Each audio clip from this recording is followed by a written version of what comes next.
নমস্কার বন্ধুরা, কেমন আছো? নিশ্চয় ভালো আছো, আমিও ভালো আছি। আজকে আবার চলে এলাম তোমাদের সঙ্গে আরেকটা রেসিপি শেয়ার করতে, যেটা ছোট ছোট চিংড়ি মাছ দিয়ে আর গাঠির কচুর একটা সুন্দর রেসিপি। তো চলো আজকে এই রেসিপি মানে একদম গরম থালার এক থালা ভাত সহজেই শেষ হয়ে যাবে, আর দারুণ তার টেস্ট, অল্প মশলায় গ্রামীণ রান্নার পদ্ধতিতে তোমাদের সঙ্গে চলো গাঠি কচু আর চিংড়ি মাছের একটা সুন্দর রেসিপি তোমাদের সঙ্গে শেয়ার করি। দেখো গাঠি কচুগুলো কত বড় বড় সব, আর চিংড়ি মাছগুলো কেটে ধুয়ে নিয়েছি। তো দেখাচ্ছি তোমাদের সঙ্গে গাঠি কচুগুলো ধুয়ে পরিষ্কার করে নিয়েছি, যেহেতু গাঠি কচুটা সেদ্ধ করবো। তবে কিছু চিংড়ি মাছ নিয়ে নিয়েছি, পেঁয়াজ, দুটো টমেটো, আদা, কাঁচা লঙ্কা, রসুন কিছু নিয়ে নিয়েছি। এই হচ্ছে আমার রান্নার আজকে আয়োজন।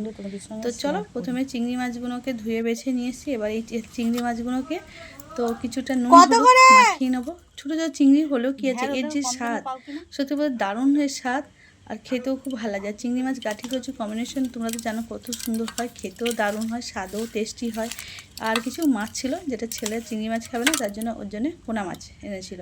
তো চলো বন্ধুরা, পোনা মাছ দিয়েও গাঠি কচুর তরকারি কিন্তু খুব সুন্দর লাগে, পারলে করে খেয়েও খুব দারুণ লাগবে। আর আজকের রেসিপিটা যদি তোমাদের ভালো লাগে বা আজকের রান্নাটা যদি তোমাদের ভালো লাগে, অবশ্যই বন্ধুরা লাইক কমেন্ট শেয়ার করতে ভুলো না।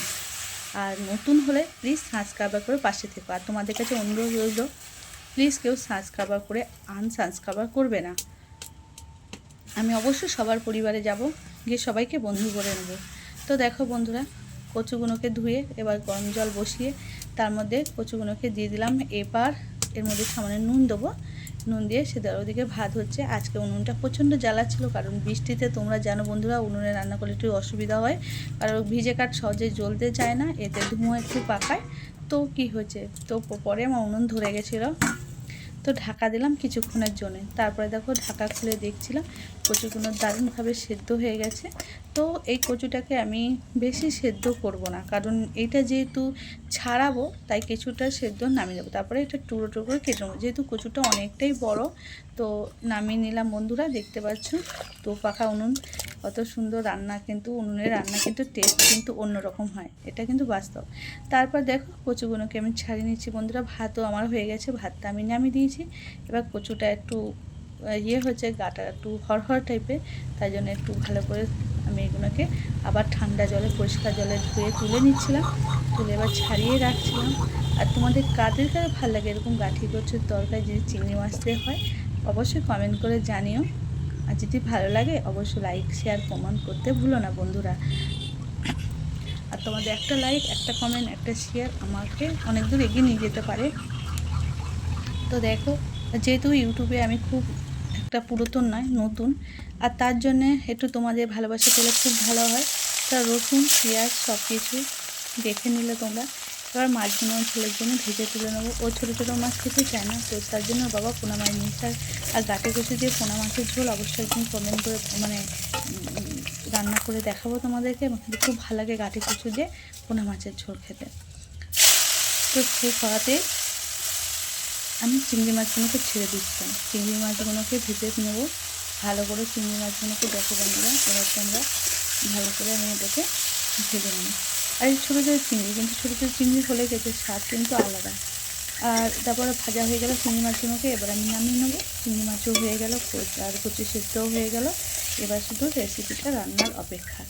তো এবার সেই কড়াতে এবার তেল দিয়ে দুটো তেজপাতা দিলাম, দিয়ে এবার আমি এটা পেঁয়াজ ছেড়ে দেবো। দুটো পেঁয়াজ একদম ছোটো ছোটো করে কুচিয়ে নেবে বন্ধুরা, আর পেঁয়াজটাকে ভালো করে লাল করে ভেজে নেবে। এবার একটু কাঁচা লঙ্কাও দিয়ে দিলাম, আর বাটার মধ্যে দুটো শুকনো লঙ্কা বেটে দিচ্ছি। কাঁচা লঙ্কার স্বাদ হয়তো দেখতে কালার হয় না, কিন্তু খেতে কিন্তু দারুণ হয়, আর স্বাস্থ্যের পক্ষে কিন্তু খুবই ভালো কাঁচা লঙ্কার তরকারি। আর আমি তোমাদের সঙ্গে যেটাই শেয়ার করে কিছুটা রসুনও কোটা দেবে, স্বাদ কিন্তু আরও দ্বিগুণ বাড়াতে।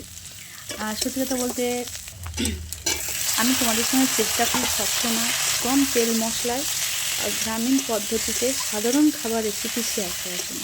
তারপর কচুগুলোকে ছোটো ছোটো করে কেটে নিয়েছি, দেখো সেরকম ধুয়ে আসতে রান্না করতে। বুঝতে পারছি বন্ধুরা, বর্ষাকালে একটু যতই শুকনো থাকে ভিজে থাকে। তারপরে কচুগুলো একটু নেড়ে নেওয়ার পরে আমি এবারে টমেটো দিলাম, টমেটো দিয়ে যে চিংড়িগুলো ভিজে রেখেছিলাম সেইগুলোকে এর মধ্যে দিলাম, যাতে এর সব কিছু এক সুন্দরভাবে মিশে যায়, আর সব কিছু ফ্লেভার সবার মধ্যে মিশে যায়।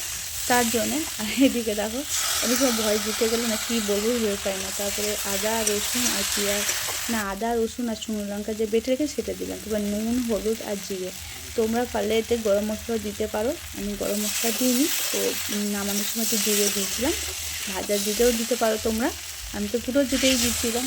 তারপরে দেখো বন্ধুরা একটু জল দিয়ে ভালো করে মশলাটাকে আর একটু সবজিগুলোকে ভালো করে কষে নিয়ে দেখো একদম শুকনো শুকনো হয়েছে। তোমরা এরকম শুকনো শুকনো রাখতে পারো, কিন্তু এতেও কিন্তু দারুণ লাগবে খেতে। কিন্তু আমি ঝোল করবো। তারপর আমি জল দিয়ে দিলাম। এবার ভাত হয়ে যাওয়ার পরে দেখো উনুনে আমি দুধও বসিয়ে দিয়েছি। এদিকে দেখো আমি ঝোলটা যতটা আমার লাগবে ততটা দিয়ে দিলাম। এবার তোমরা তোমাদের, এটা পাহাড়ি ধনে পাতা, কারণ এখন তো ধনে পাতা পাওয়া যায় না, এখন পাহাড়ি ধনে পাতাটা রাখি, সেটাই অল্প অল্প করে দিচ্ছি। তো বর্ষাতে সব কাজই মরে গেছে, কিছু গাছ নেই, সবই মরে গেছে অতিরিক্ত বর্ষায়। তো দেখো বন্ধুরা আমার হয়ে গেল রান্নাটা। তোমাদের কেমন লাগলো? যদি ভালো লাগে অবশ্যই লাইক কমেন্ট শেয়ার করতে ভুলো না। Tata bye bye.